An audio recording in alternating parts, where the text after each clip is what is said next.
The recruitment process for the GFA's first technical director attracted over 80 applicants, with a vast majority coming from professionals based abroad.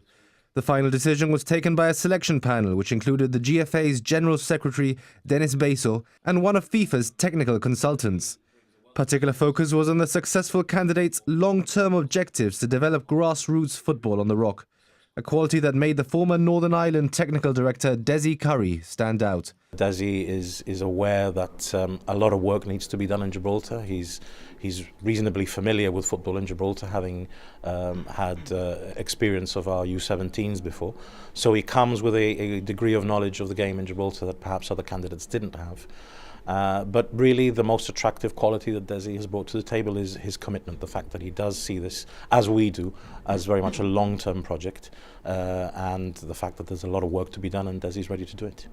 Desi Curry has spent the past few years working as a UEFA and FIFA consultant and brings a wealth of experience to the role, having worked in the industry across a number of continents and even being one of the authors of the FIFA Handbook for Technical Directors. The first thing I need to do is assess. Let's see where we are at the moment. I think then we've got to decide a form of strategy, not just as a management board, but also as a technical department, where we want to take our young players, both boys and girls, over the next 4 years. Let's talk about increasing participation. Let's bring the young people along, give them a product that they want to participate in. And then we'll look a little bit deeper, I suppose, into giving those younger players, maybe the more talented players, an opportunity to fulfil their full potential on the football field. So we'll be looking at development squads. We'll be looking at, if you like, not quite an academy structure just yet, but that would be a long-term game perhaps to produce a GFA academy. But certainly giving those young boys and girls the opportunity to play national and international football on a regular basis and giving them a platform in which they can express themselves. And of course my experience coming from a slightly larger nation than Gibraltar, but still a small nation in world terms and world footballing terms, I think that hopefully that experience will hold me in good stead, because some of the problems, or if you like the challenges that we had back in Northern Ireland, there are similar problems and challenges here in Gibraltar. But I suppose it's our task to turn those challenges and problems into opportunities, and let's see what we can do over the next 4 years. Mr. Curry plans to live on the Rock to ensure 100% commitment to the task at hand, and said he was excited at the opportunity to rewrite football history in Gibraltar.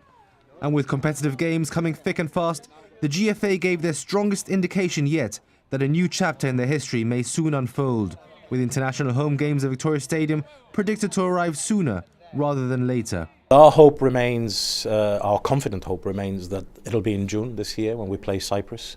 We very much hope that we've played our last game in Portugal. Obviously there is work to be undertaken at the Victoria Stadium to raise the bar that little bit higher in terms of facilities at the stadium. But we're confident, in partnership with the Government of Gibraltar and with the Gibraltar Sports and Leisure Authority, that it can be done. And provided it's done with ample time, we'll be ready for June for that qualifier against Cyprus. Mr. Curry has signed a 4-year contract and will be entrusted with a number of roles, including managing coaching programs and running the technical advances of the association. An exciting development for local football, with the future not only in safe hands, but also seemingly getting ever closer to that elusive first international qualifier on home soil.